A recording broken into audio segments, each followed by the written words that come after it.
So thank you, Rona, for allowing me to come and share on this topic today. I'm going to warn you, this is the first time that I have ever shared, hang on. This is the first time that I have ever shared so fully on this particular topic. And I'm excited to be speaking on it because it is so near and dear to my heart for a lot of very personal reasons, of which you will hear about tonight. But also because I love to teach people how to overcome all kinds of adversity, as you heard. And this is exactly what this talk is about tonight. It's about, helping people rebuild their confidence after losing a career. And again, you'll be hearing about my story tonight, and I'm going to be sharing with you how I overcame that situation. So now we're going to the first slide. My story actually spans over 25 years, but I'm not going to go into depth of my whole story tonight because otherwise we'd be here for hours. But I want to share the early years because it's actually quite pertinent to what I'm going to say later on about my career. So just to start off, when in 1996, I was 23 years old, so you can do the math, you figure out how old I am now, and we had a lot happening in our life. I'd been married for 3 years. As you can see by that photo, we had 2 babies. They were under 14 months of age, so they were born 13 and a half months apart. We were broke because my husband didn't have a job. We were forced to start a home-based business. I had postnatal depression. My husband was taking drugs, although I didn't know it. So as you can imagine, that didn't result in a very good, happy marriage. And actually, my husband became domestically violent. The photo of me here in 1999, this is one of the two lowest points in my life. Because of that domestic violence, I had severe depression. I was suicidal, and when I say low, I mean a low point. I came very, very close to ending my life. And I just had a complete loss of identity. I just didn't know who I was anymore. You asked me who Ali was, I couldn't have answered you. But when we look at the next picture, 2002, I like that one because I'm smiling, right? I had embarked on single mum life. Wow. And if anyone's been a single mum, they're going to go, wow, yep, I get you, Ali. But I was happier. I was single, but I was lonely. I was recovering, absolutely, but I was still unsure of myself. I still didn't know my identity. And it was just a really, really strange time. So what happened was I actually went in search just quickly of a second husband. I found him online. I married him. That was abusive in its own way, that marriage, in the form of neglect and financial abuse. You can see it in your face, yeah. But thankfully, I was able to move on from that period. And, that was the moment when I started to recover, and I just started to learn who Ali was. But I want to take you now to 2015. I was working in a career that I absolutely loved. And I'm not going to lie, I was bloody good at it, right? People told me I was good at it. I knew I was good at it. Yes, I'm tooting my own horn, but I did love this job. And I was the office manager. I'd worked my way up from a part-time receptionist to a full-time office manager in a school front office. And really, this was the only real working career that I had ever had. Like I'd chosen to stay home and raise my children as a stay-at-home mum. So when they got to high school, this was when I started my career. But in 2015, we had our old boss retired. We had a new one come in. We thought he was going to be the bee's knees. However, he quickly turned out to be quite a narcissist. We all saw it quite quickly. And this resulted in a very, very toxic work environment. I witnessed and was the recipient of a lot of workplace manipulation. And because of that manipulation that he was doing, there was a lot of bullying going on. Now, I'm going to be bluntly honest here, and I'm going to say I wasn't innocent in this. I was part of, I was, you know, if you like, a victim of the manipulation. Therefore, I was also part of the bullying. So I'm not going to say that I was innocent in that, but we were all being manipulated. I was also the recipient of sexual harassment, as well as I witnessed a lot of other people, both my colleagues and clients, being sexually harassed by this person. So in 2017, early on in the year, a bunch of us got together and we kind of thought, you know what, enough is enough. We're going to do something. We've got to do something about this environment. It's very, very toxic and stressful. So we went to the union, we had a bit of a discussion around things, and I was sharing with them some things that I had seen and that I had experienced myself, and a lot of them were quite shocked. Also, being an admin, I had kept quite detailed reports of what I was going through and what I was seeing happen to other people. After this stage, after hearing this, a lot of my colleagues, there was two of them actually in particular who came to me and they said, look, Ali, you work in the hub of the school. Something has to be done about this. Would you be willing to report this guy for sexual harassment? And I thought, wow, that's a huge question. I went home that night and I really thought hard about it. But it really came to the point that, given my history of abuse, I felt that I had an obligation not only to myself but to my colleagues to do this, to protect them, to help them, you know, to kind of show them that I understood and to help the situation in general. I remember sitting in the panel where I put in 3 reports, and I have to say that 2 out of the 3 of them were founded, which is unheard of. Normally, none of them go through, but 2 out of my 3 reports were founded. But the moment when I was in front of the panel and I was speaking to these reports that I'd put in, and it was almost like I was being interrogated as the perpetrator. And it got to the end of the reports, and the guy who was interviewing me asked me the question, what do you want to happen to this person? And that was the moment where I absolutely fell apart. I just remember just completely losing my shit. Sorry, I'm going to cry. I'm going to swear a little bit because I get emotional when I talk about this stuff. But I just completely lost my shit. I started crying uncontrollably. And thankfully, I had a support person from the union there with me who looked after me very, very well. But the next day, I went off on work cover. I applied for work cover, workplace stress. It was accepted quite quickly. A few months later, and it was only about 4 months later, it became quite obvious that they were going to, I wouldn't say force is the word, but they were going to try and place me back in that exact same work environment to work under the same gentleman that I had reported, as well as the same people, you know, that I had been working with for all that time. But rather than go back, I decided that I was going to resign my job. It was 3 months short of my 10 years at this job. So my career was over. You know, I accepted a small payout.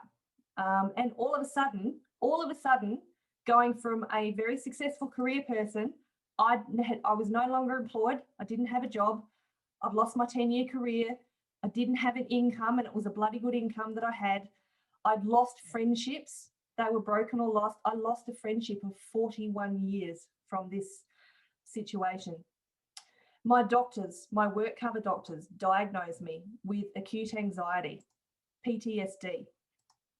I said, you know, there was twice in my life when I was at my lowest period. This hands down was the second, and probably I would say worse than the first, ironically. Whoop. And I had no confidence, just no confidence in myself whatsoever. All of that, you can just imagine.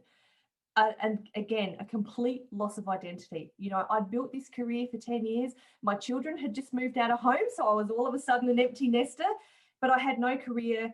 And I had to ask myself a question again: who is this person?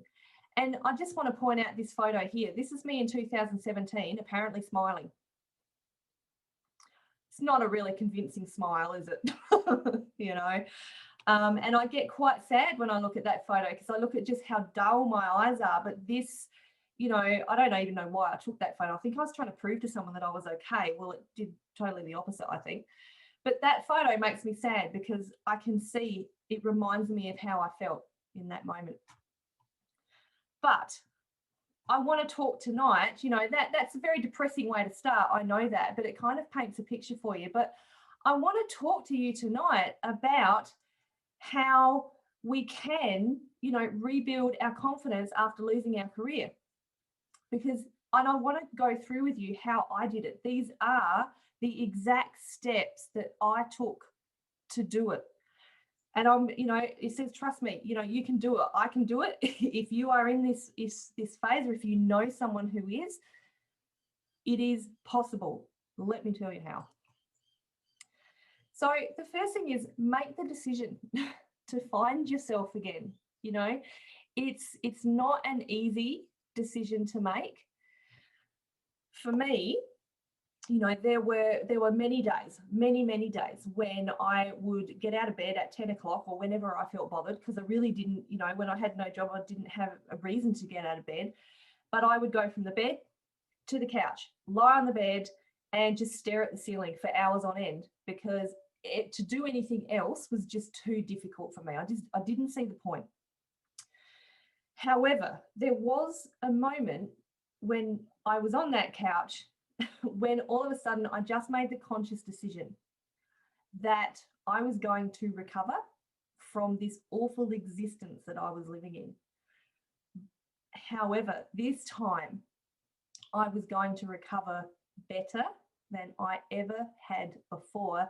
And I was going to recover from this type of stuff for the last time. I was never going to let anybody treat me that way again. And I was never going to allow myself to be put in that position again. What I did was I remembered that I was worth working on. And that's something that I want people to remember too, that, you know, we all are worth working on. I'm not going to lie that this honestly, this step alone, making that decision, I have to say was one of, if not the hardest thing to do, was to be brave enough to take the first step of recovery, right? One of those steps that I did was I went and sought professional help. I went and sought a counsellor. Not only that, though, was I didn't just go and get help from someone else, was I heavily researched self-help techniques, anything that was going to, you know, help me get off and stay off the couch eventually.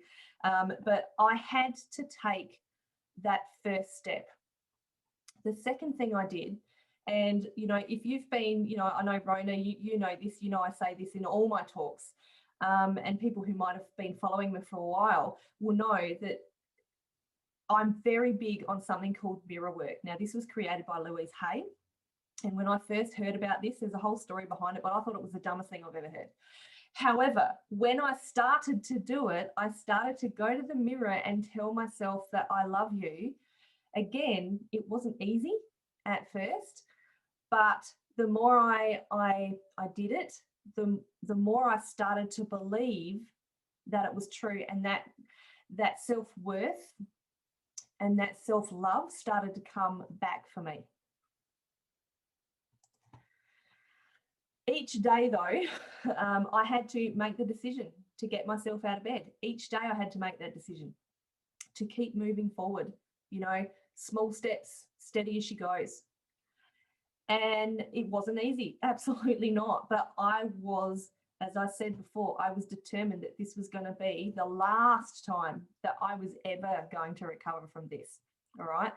But the thing when you're taking small steps from maybe something so significant is that you have to remember to start where you're comfortable enough to start, but just be willing to just push yourself that little bit further each day, right? Because of my PTSD, my anxiety and depression, right, I was extremely and probably a little bit over careful, actually, not to push myself too far too quickly. But I still kept challenging myself every day to just keep moving forward, just do something. And one thing that I did was I actually created a regular routine for myself. And it began really simply. You know, I said before that I wasn't getting out of bed until 10 in the morning. But I started saying to myself, all right, you're going to set your alarm and you are going to get up at 7 a.m. It started at 7. And I thought that was pretty good. It actually eventually now I get up at 6 a.m. when my partner Craig goes to work, but it took a while to get to that stage. So it was, you know, my first step was to get up at 7 a.m. every morning.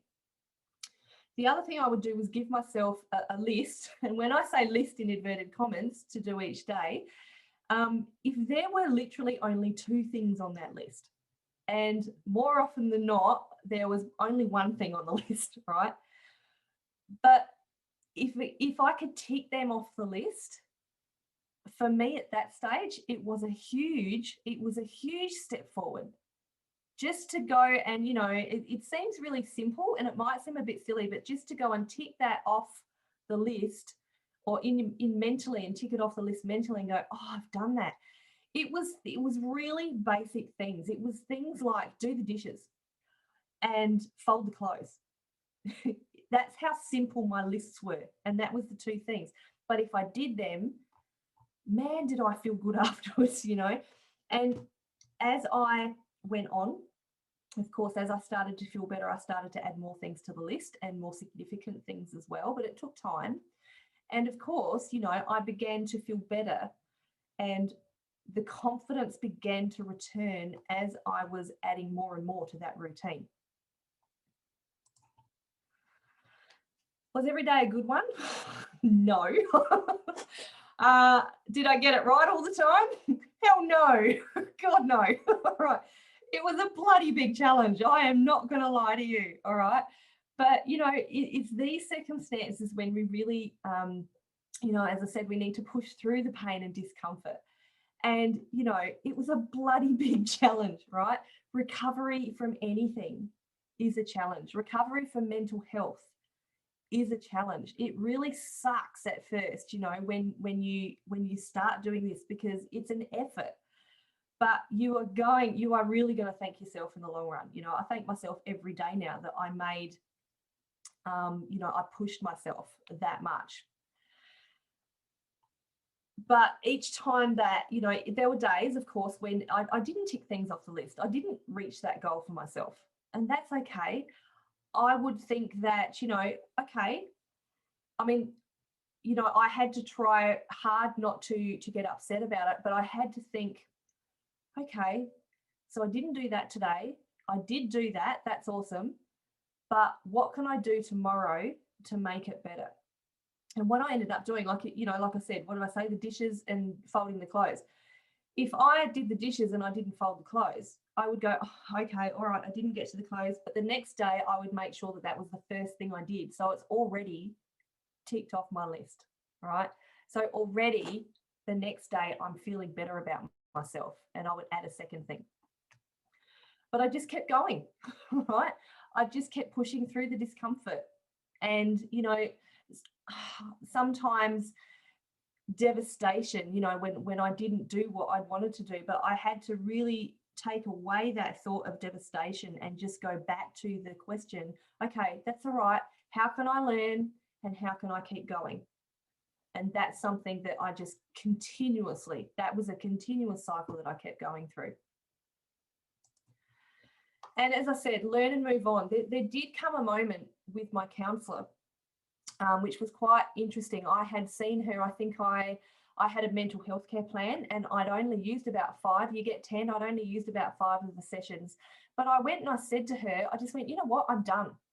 it's time for me to move on. I said to her, I'm done talking about the past. And I want to now focus on the present and the future. And she agreed with me. She said, yes, that's awesome. I'm really glad that you've said that and that you've come to that realization by yourself. So I did. I decided that I wasn't going to look back on the past anymore. You know, I couldn't change what had happened. You know, even though people ask me this question a lot, you know, if you could go back and do it again, you know, as in report your boss, would you do it again? Absolutely, I would, 100%. I would do it again. I would do it slightly differently, but I wouldn't hesitate to do it, you know.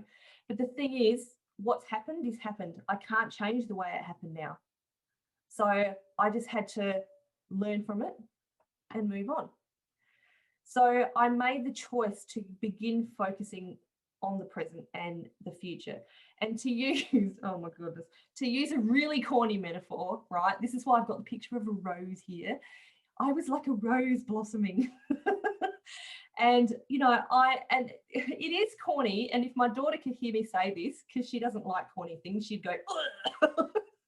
But my daughter's 25, by the way.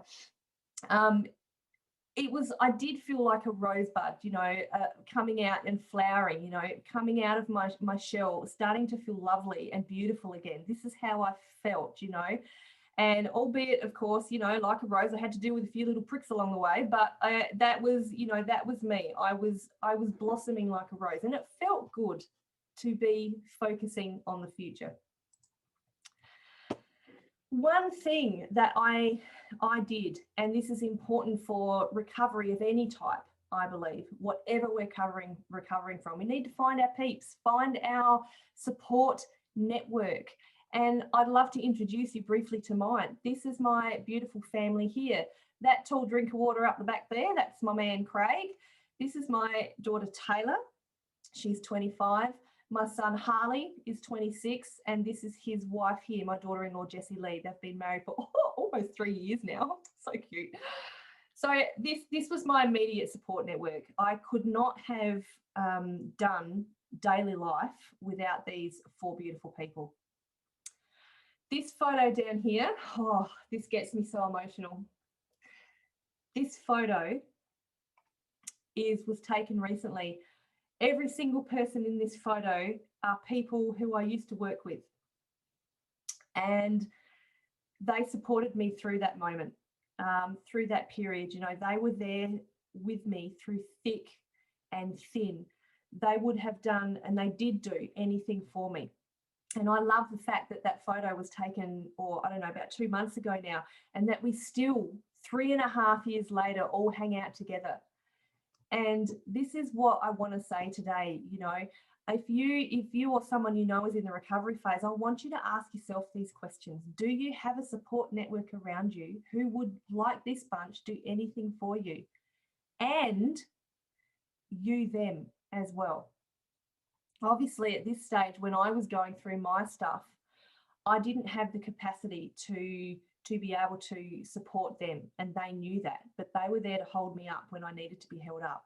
However, now that I've come through what I've come through, you know, there are you know, many times when people in that group will come to me, and it's my turn to lift them up, and it's such a pleasure and an honor and a privilege to be able to do that for them the way they did it for me. So surround yourself with positive people. That is so important. Positive people. People who aren't necessarily going to, you know, feel sorry for you and go, oh, that sucks. But, you know, again, people that are just going to wrap their arms around you, show you the love, and be there for you no matter what. When it comes to restarting your career or recreating your career, like I have done, right? Remember, you are never too old to start something new.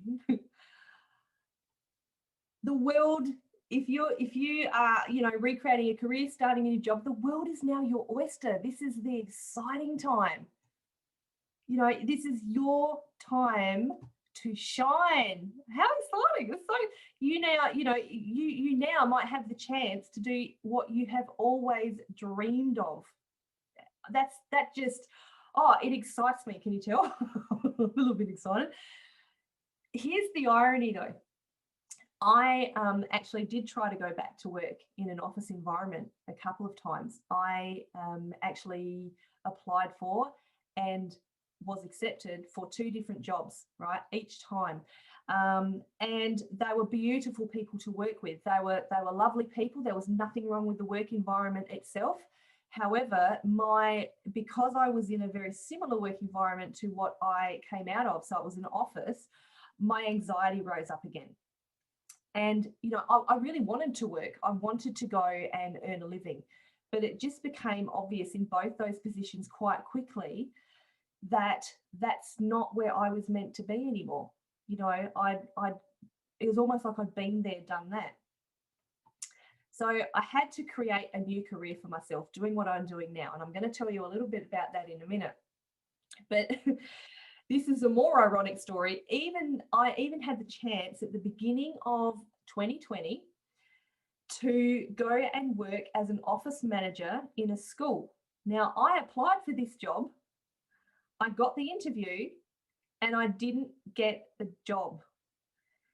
Thank God I didn't get that job, because if you look at all the crap that happened last year, in hindsight, if I had taken that job, or if I was successful in getting it, when COVID struck, I know that between all the parents and the homeschooling and the online learning and the teachers getting frustrated and all of that, I would be right back in that as a mess and a shell of a person that I was in in 2017. I would be back there again.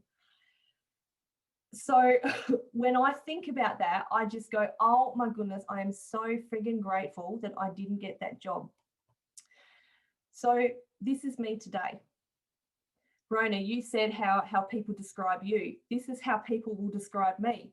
A happy, healthy, outgoing, bubbly person with a zest for life. Absolutely. Hell yeah. I'm going to put that post up again. I'm going to see what other people say about me. That's brave, isn't it? But I'm going to do it. And these smiles, look at these smiles. These are true smiles. It's a tad different from back in 2017, isn't it? That's 3.5 years ago. This one here was taken, my daughter was, she was taking a photo for me on social media. This, Rona, was after we spent 3 days together on a marketing training call. It was like 12 hours a day. That was me enjoying a large glass of wine.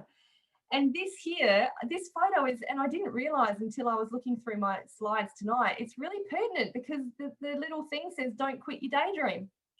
This was me last year as I'm literally working in my daydream. So what I love though, and one thing that I am proud of the most is that I have taken all of that trauma, right? All of those experiences that I've been through, and I mean all of them. And I've brought together all of the recovery tips, all of the recovery that I went through, everything I learned along the way, those self-help techniques that I have studied extensively and learnt about over the years. Now, if you hadn't worked it out, I can't remember if I've told you, but I'm 48 now, right? So I was 45 when I lost my career. And I was in the space of, oh my God, no one's going to employ me. Who's going to employ this grey-haired 45-year-old? Who's going to do that? But I now am really proud to work as a women's transformation coach, taking all of that stuff that I've learned along the way. And my passion is for all women who have experienced, as Rona said at the start, significant life changes or traumas, or however you want to describe them, to recognize their true worth in themselves, to rediscover their confidence in themselves, which is what we're here talking about tonight, to be able to use your voice as you need to. And I don't mean necessarily like stand up and talk, or report someone for sexual harassment or talk out, like I'm speaking tonight, but just when you need to be able to speak up for yourself, to be able to do that. and to empower yourselves and rise above whatever life brings you, no matter what it is. So I'm going to toot my own horn here. Sorry, not sorry, girls. I've already done it once. I'm going to do it again. All right. So I am also not only in my women's transformation coach, but I'm a successful public speaker. Do I make mistakes? Yeah, but who cares, you know? I am a certified business coach. I am the host of the Purple Warriors podcast, which is a podcast that provides recovery tips and techniques for survivors of domestic violence. I'm also on the board of, and I'm an advocate for abuse survivors and the Healing Through Love. We hold a weekly show, and we also hold annual Pamper Days here in Adelaide for survivors of domestic and family abuse. So I'm bloody proud of that. That's what I'm doing now. And I'm going to keep tooting my own horn. Oh, yes, and watch this space down the bottom, soon to be author. Can't wait till I can share that one with you. Hopefully very soon, but watch this space. But after everything that I've shared with you tonight, I have rediscovered and I've redeveloped and I've embraced the confidence. So much so now that when I look at all this, even I get surprised about it, but I'm proud of it and I love it. I host my own monthly meetups as well. I host weekly webinars online. All of this is online. I host half-day workshops regularly, 2 to 3 times a month. I have my own Facebook group like Rona does, and we have weekly interviews as well. And I run a group coaching program. It's called the Phoenix Method, and it's all about, the Phoenix is a mythical creature. It's all about taking women from, say, the ashes of their life, when they've come through the shit and they're rock bottom.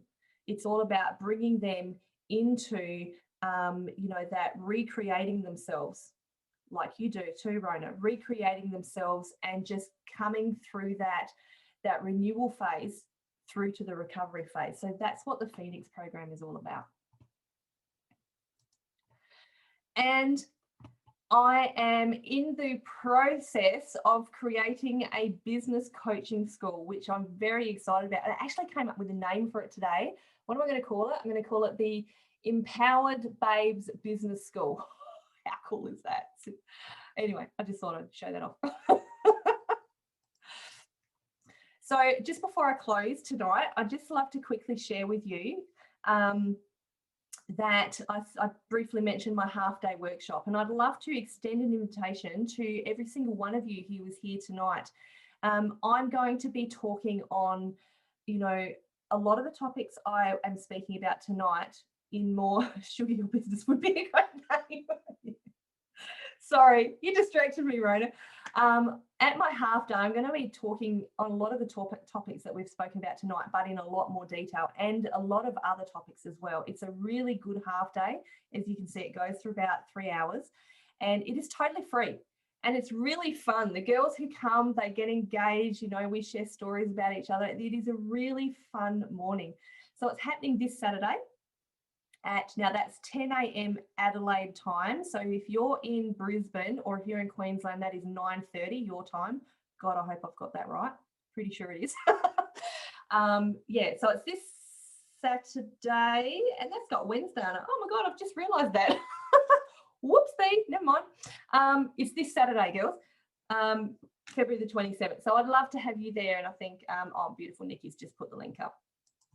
And lastly, if you'd like to connect with me on social media, you can either follow the Linktree link there, or you can, I was so clever, I was so proud of myself for figuring this out, but you can hold your phone up and scan the QR code with I think you just need to put your photo on. I'm not sure. But anyway, you can follow me on social media wherever you'd like to. And that's me. I just want to say thank you so much for coming and letting me share this story. This is the first time I've ever shared it like that and in depth that much about that particular part of my life. So thank you for allowing me the space.